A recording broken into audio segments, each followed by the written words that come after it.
Hello, हाय, नमस्कार। मैं अजीत, आप सभी का अजीत मैथ्स में स्वागत करता हूँ। उम्मीद है कि आप लोग स्वस्थ होंगे, मस्त होंगे, खुश होंगे। अच्छे से आप लोग की पढ़ाई चल रहा होगा, ठीक है ना? जैसे कि मैं बता दूँ कि आप लोग को ऑप्टिक्स पढ़ा रहे थे, तो ऑप्टिक्स में क्या-क्या चीज़ें पढ़ाएँ हैं, हमने रे डायग्राम समझा दिया था कि दर्पण से रे कहाँ-कहाँ से होकर जा सकते हैं, ठीक है ना? इसके बारे में हमने समझा दिया था, ठीक है ना? आगे हम लोग समझेंगे कुछ चीज़ों को, बेहतर तरीके से समझने की कोशिश करेंगे। ठीक है ना? तो ध्यान से देखिएगा।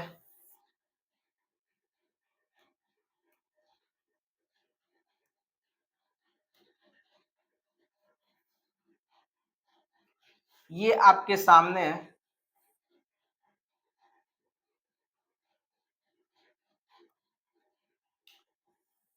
ये आपके सामने है अवतल दर्पण।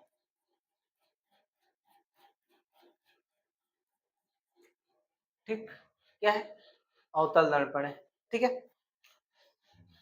उसके बाद इस लाइन को हम लोग बोलते हैं मुख्य अक्ष लाइन। कौन सा लाइन बोलते हैं?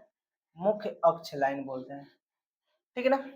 यानी इस लाइन को हम लोग बोलते हैं क्या? मुख्य अक्ष लाइन। ठीक है ना? मुख्य अक्ष या प्रिंसिपल एक्सिस बोलते हैं। प्रिंसिपल एक्सिस क्या बोलते हैं? Principal axis. इतना चीज एकदम क्लियर है। अगर मैं कहूं कि मान लो इसका सेंटर ऑफ कर्वेचर कहां पर होगा? यहां पर होगा, और इसकी फोकस बिंदु यहां पर होगा।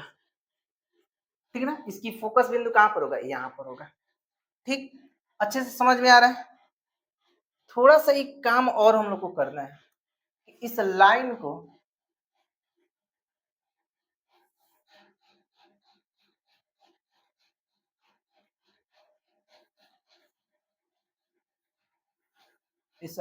थोड़ा सा और आगे बढ़ा देना है, और आगे बढ़ा देना है। ठीक? उसके बाद अगर मैं बोलूं कि इस मिरर के सामने कोई ना कोई ऑब्जेक्ट रखा जाएगा, ठीक है ना? इस मिरर के सामने या इस दर्पण के सामने कोई ना कोई ऑब्जेक्ट ऐसे रखा जाएगा। ठीक है? इसके सामने कोई ना कोई ऑब्जेक्ट ऐसे रखा जाएगा जिसका नाम ए और बी होगा। ठीक है ना? जिसको हम लोग वस्तु बोलेंगे। क्या बोलेंगे? वस्तु बोलेंगे, या इंग्लिश में ऑब्जेक्ट बोलते हैं। क्या बोलते हैं? ऑब्जेक्ट बोलते हैं। इतना चीजें क्लियर है? अगर इस दर्पण के सामने ऑब्जेक्ट रखा है तो इसका प्रतिबिंब बनेगा। या तो प्रतिबिंब यहां पर कहीं बने, या तो इसका इमेज इधर बने। बनेगा कि नहीं बनेगा? आप कहोगे जी सर बनेगा। तो मैं आपको बता दूं कि ये ऑब्जेक्ट है और ये क्या है? प्रतिबिंब है। प्रतिबिंब है। ठीक है ना? और ये भी आपका क्या है? प्रतिबिंब है। इंग्लिश में इमेज बोला जाता है। इसको भी इंग्लिश में इमेज बोला जाता है। ठीक है? इतना चीज एकदम स्पष्ट है। तो ये जो दर्पण के जो पीछे बनेगा ना, उसको हम लोग आभासी इमेज बोलते हैं। कौन सा इमेज? आभासी प्रतिबिंब। प्रतिबिंब, या इंग्लिश में बोलते हैं वर्चुअल, वर्चुअल इमेज। क्या बोलते हैं? वर्चुअल इमेज बोलते हैं। इंग्लिश में क्या बोलते हैं? वर्चुअल इमेज बोलते हैं। ठीक है ना? इतना चीजें एकदम क्लियर है, कहीं दिक्कत परेशानी नहीं होगा। और इसको हम लोग, ये जो इमेज दर्पण की ओर बनता है, उसको हम लोग बोलते हैं वास्तविक इमेज। वास्तविक प्रतिबिंब। प्रतिबिंब, वास्तविक प्रतिबिंब, इंग्लिश में रियल इमेज। रियल इमेज क्या बोलते हैं? इंग्लिश में रियल इमेज बोलते हैं। ठीक है? इतना चीजें क्लियर है, कहीं दिक्कत परेशानी नहीं होगी। अगर मैं बोलूं कि ये वस्तु है और ये दर्पण है, तो दर्पण से वस्तु की दूरी को हम लोग कहते हैं यू। क्या कहते हैं? यू। क्या कहते हैं? यू कहते हैं। दर्पण से वस्तु की दूरी को हम लोग क्या कहते हैं? यू कहते हैं। ठीक है ना? फिर आगे चलते हैं। ये आपका प्रतिबिंब है, तो दर्पण से प्रतिबिंब की दूरी क्या कहलाएगा? v कहलाएगा। क्या कहलाएगा? v कहलाएगा। और ये आपका फोकस दूरी है, तो दर्पण से फोकस बिंदु की दूरी फोकस दूरी कहलाता है। और ये आपका सेंटर ऑफ कर्वेचर है, तो सेंटर ऑफ कर्वेचर और दर्पण के बीच की दूरी को रेडियस ऑफ कर्वेचर कहा जाता है। इतना चीजें समझ में आया? ठीक है ना, खूब अच्छे से ये चीजें समझ में आया। ठीक, अगर इतना चीजें समझ में आ गया तो यहां भी तो एक इमेज है, तो इसको भी तो वी बोलेंगे, है कि नहीं? तो ये कैसा इमेज है? ये जो इमेज है आभासी इमेज है, ये वास्तविक इमेज है। ठीक है, तो ये चीजें आपको समझ में आ गया? क्या समझ में आया? पहला पॉइंट ये लिखेंगे कि दर्पण से वस्तु की दूरी u है। क्या है? u है। दूसरा पॉइंट ये लिखेंगे कि दर्पण से प्रतिबिंब की दूरी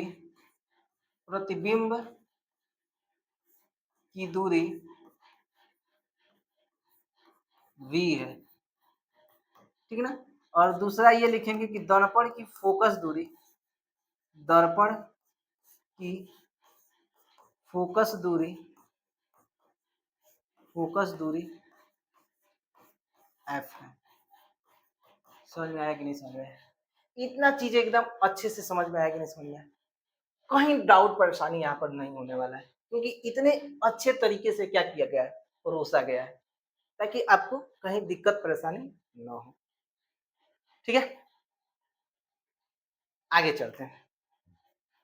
अगर मैं आगे की बात करूं तो हमने ये चीजें समझ लिया कि वस्तु से दर्पण के बीच की दूरी u कहलाता है, प्रतिबिंब से दर्पण की दूरी v कहलाता है और फोकस दूरी स्मॉल f कहलाता है। ये भी हमने बताया कि वर्चुअल इमेज दर्पण के पीछे बनता है, ये भी हमने बताया। उसके बाद हमने ये भी बताया कि वक्रता त्रिज्या क्या होता है, वक्रता केंद्र क्या होता है, पोल क्या होता है या ध्रुव क्या होता है, मुख्य अक्ष क्या होता है, ये सारी चीजें हमने बता दिया। अब आगे क्या समझना है इसको समझते हैं। जैसे कि मैं बात करूं कि ये आपका अवतल दर्पण है ना,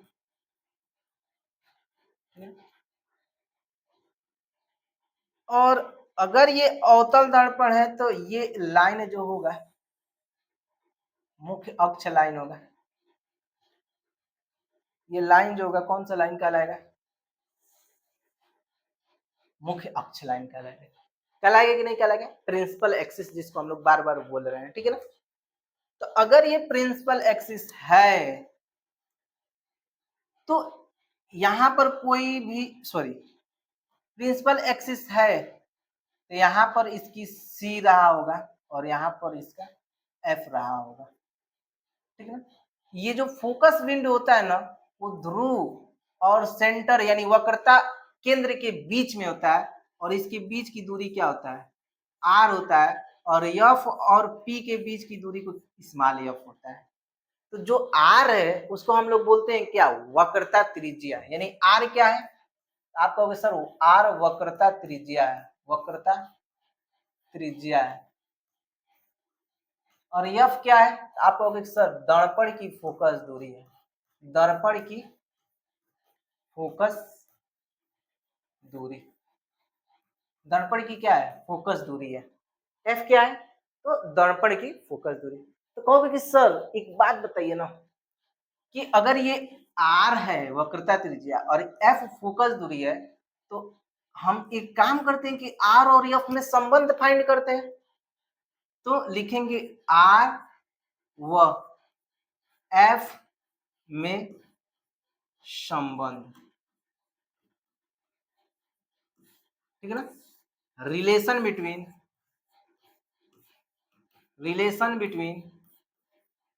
आर एंड एफ। ठीक है ना? आर और एफ के बीच में क्या फाइंड करेंगे? रिलेशन फाइंड करेंगे। तो ध्यान से, आपको ऐसा नहीं लगता है क्या कि अगर ये फोकस इसके बीच में है, सेंटर और पोल के बीच में, तो पक्का है कि ये एफ है तो ये भी एफ होगा? होगा कि नहीं होगा? बोलिए।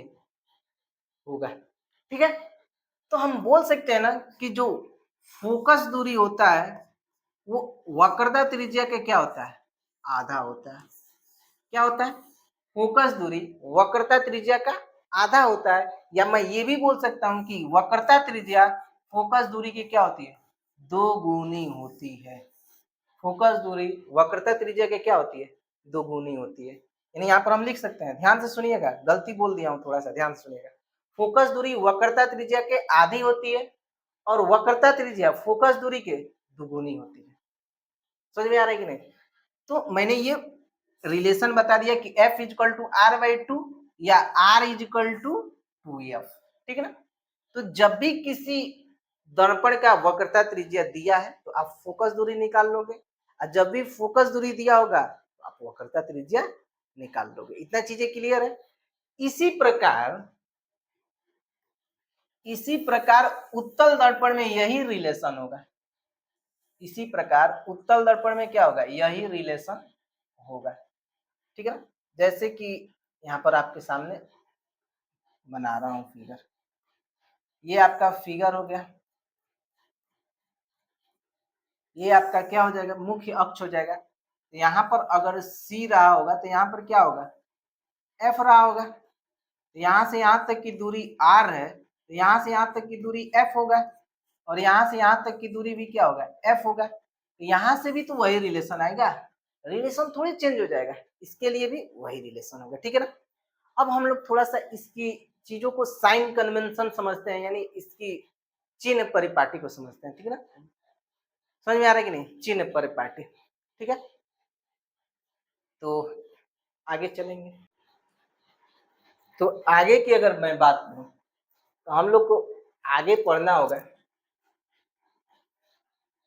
दूरियां मापने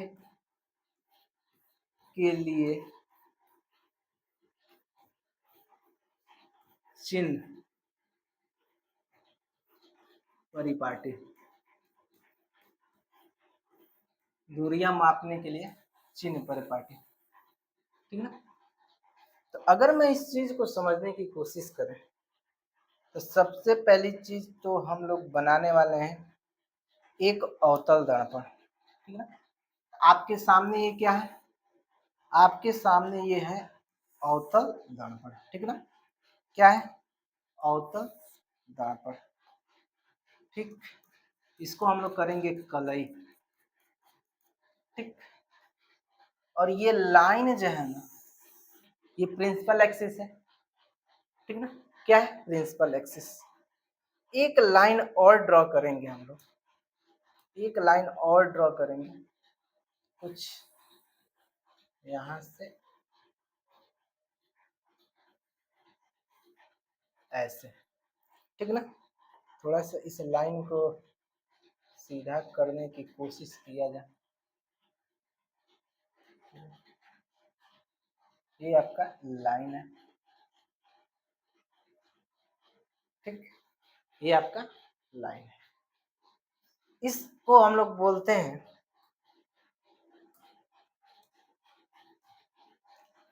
एक्स एक्सिस, ठीक है ना, और इसको हम लोग वाई एक्सिस बोलते हैं। तो इधर जितनी सारी दूरियां होंगे वो सब क्या कहलाएंगे, पॉजिटिव होंगे, और इधर जितनी सारी दूरियां होंगी वो सब क्या कहलाएंगे, नेगेटिव होंगी। होगा कि नहीं होगा, बोलिए, ठीक है। अगर मैं कहूं कि ऊपर की ओर जो भी ऑब्जेक्ट लेंगे, ध्यान से देखिएगा, ऊपर की ओर जो भी ऑब्जेक्ट लेंगे या लेंथ होगा या लंबाई होगा सब पॉजिटिव में होगा, और नीचे की ओर क्या होगा, नीचे की ओर क्या होगा, तो निगेटिव होगा। यानी नीचे की ओर क्या होगा, ऊपर की ओर पॉजिटिव और नीचे की ओर निगेटिव मेजरमेंट किया जाएगा, है कि नहीं। अगर मैं बोलूं कि u जो होता है हमेशा इधर रखा जाएगा, u किधर रखा जाएगा, हमेशा इधर रखा जाएगा, तो ये आपका u होगा। अगर मैं बोलूं कि ये अगर इमेज है तो ये आपका क्या कहलाएगा, v कहलाएगा। अगर यहाँ पर फोकस बिंदु होगा तो क्या कहलाएगा, f कहलाएगा। कहलाएगा कि नहीं कहलाएगा? कभी कभी क्या होता है कि इमेज हिलने बनने लगता है, यानी इधर बनेगा, दर्पण के पीछे बनेगा। समझ में आ रहा है कि नहीं? और जब दर्पण के पीछे बनेगा तो उस केस में वी किधर बनना चालू हो जाएगा? इधर बनेगा। इतना चीजें क्लियर है एकदम, कहीं दिक्कत परेशानी नहीं होगा। तो यहाँ पर हम लोग लिखेंगे, क्या लिखेंगे कि अवतल दर्पण में, अवतल दर्पण में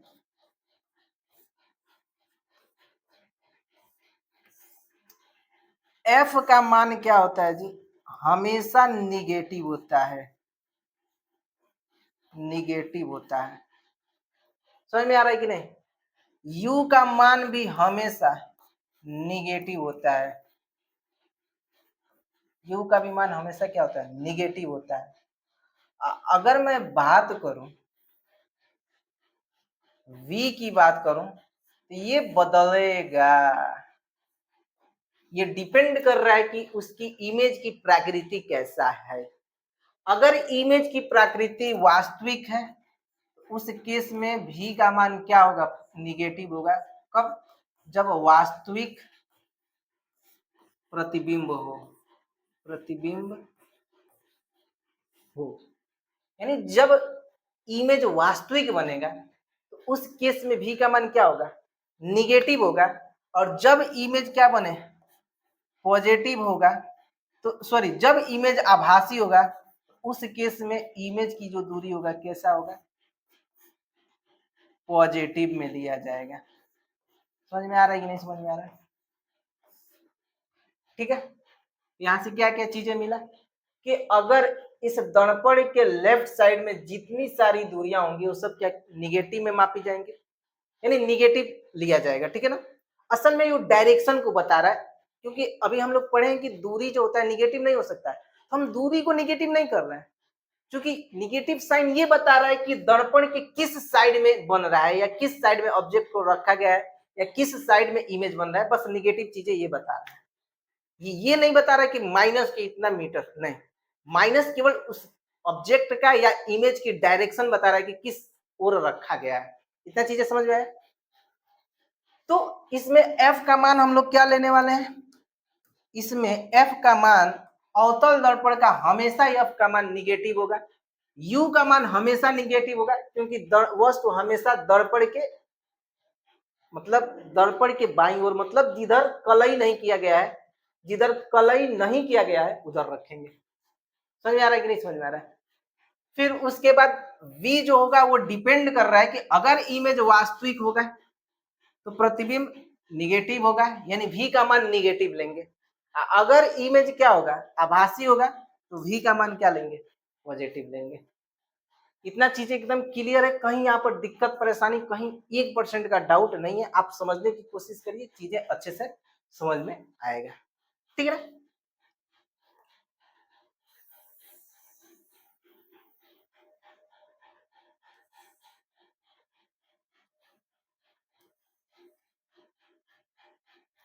ठीक इसी प्रकार अगर मैं बात करूं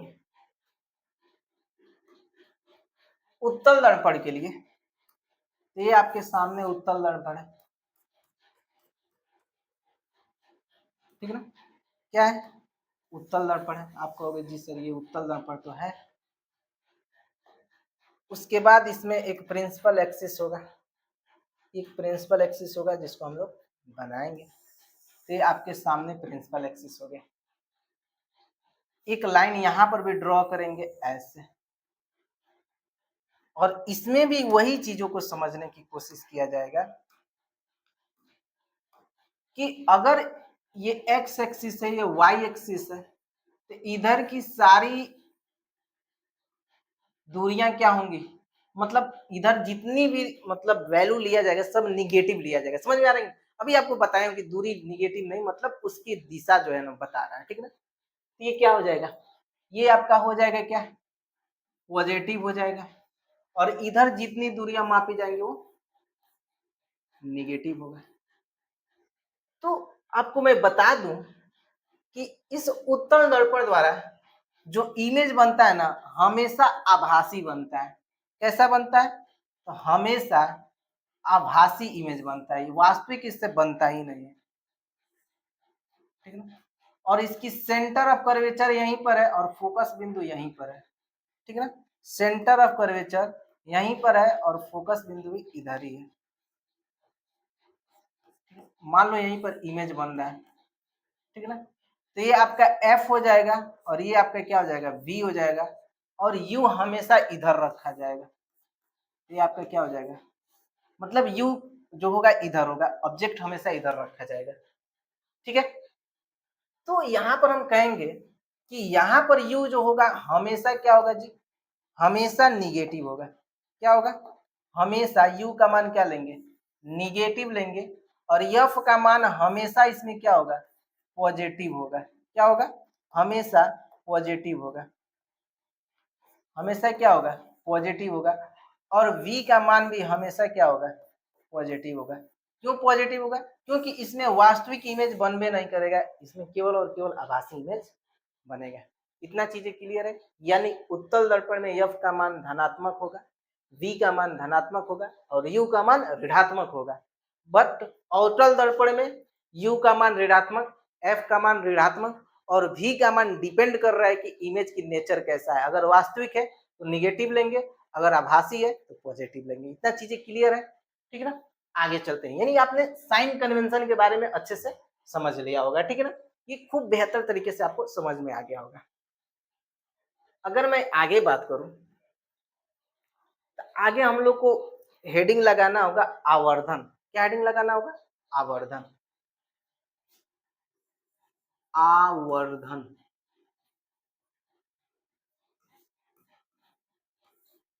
इंग्लिश में इसको मैग्निफिकेशन बोला जाता है, मैग्निफिकेशन, ठीक है। इंग्लिश में क्या बोला जाता है, मैग्निफिकेशन, ठीक है ना। इसको इंग्लिश में बोला जाता है मैग्निफिकेशन, आवर्धन को इंग्लिश में मैग्निफिकेशन बोला जाता है। अगर मैं बात करूं मैग्निफिकेशन की तो ध्यान से देखना, ये आपका क्या है, आपको सर दर्पण है, ये आपका क्या है, प्रिंसिपल एक्सिस है। ठीक, उसके बाद अगर मैं पूछूं ये क्या है तो आप कहोगे सर वस्तु है। अगर मैं ये पूछूं तो कहोगे सर इस वस्तु का इमेज है, यानी ये प्रतिबिंब है, प्रतिबिंब,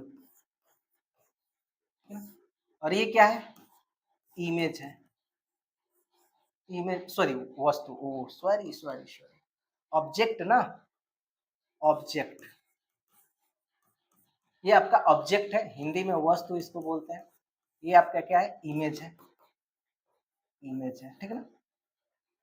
तो वस्तु की जो ऊंचाई होता है वो ओ होगा मान लेते हैं, और प्रतिबिंब की जो ऊंचाई लंबाई होगा वो आई होगा, ठीक है। हम लिखेंगे height of object, height of object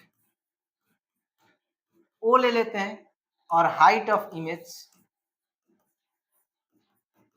image I ले लेते हैं, ठीक है ना। यानी इमेज की जो हाइट है वो आई है और ऑब्जेक्ट की हाइट है वो ओ है, ठीक है ना। तो मैग्निफिकेशन ये कहता है कि प्रतिबिंब की लंबाई, ठीक है ना, प्रतिबिंब की लंबाई आई हो जाएगा, और वस्तु की लंबाई के अनुपात को हम लोग क्या बोलते हैं, रेखीय आवर्धन। क्या बोलते हैं, रेखीय आवर्धन। क्या बोलते हैं, रेखीय आवर्धन। और ये जो हेडिंग है वो क्या है, रेखीय आवर्धन है ना, रेखीय आवर्धन। इंग्लिश में इसको लीनियर मैग्निफिकेशन बोला जाता है, लीनियर मैग्निफिकेशन, मैग्निफिकेशन। इतना चीजें समझ में आया। इंग्लिश में इसको क्या बोला जाता है, लीनियर मैग्निफिकेशन बोला जाता है, ठीक है ना। तो वस्तु की लंबाई सॉरी प्रतिबिंब की लंबाई और वस्तु की लंबाई के अनुपात को हम लोग क्या बोलते हैं, रेखीय आवर्धन बोलते हैं। और इसको लिख सकते हैं m is equal to I upon O is equal to minus के v अपन u भी लिख सकते हैं। समझ में आया कि नहीं, इतना चीजें अच्छे से समझ में आया कि नहीं समझ में आया, खूब अच्छे से समझ में आ गया होगा। यानी रेखीय आवर्धन आपको समझ में आ गया। कोई रेखीय आवर्धन पूछे तो सीधे कहो प्रतिबिंब की लंबाई और वस्तु की लंबाई के अनुपात को रेखीय आवर्धन कहते हैं। m is equal to I upon ओ या इजकल टू माइनस के v अपन यू। v क्या है, तो दर्पण से प्रतिबिंब की दूरी, u क्या है, दर्पण से वस्तु की दूरी। एकदम क्लियर है, कहीं एक तरीके से आपको कंफ्यूजन होने की चांस नहीं है।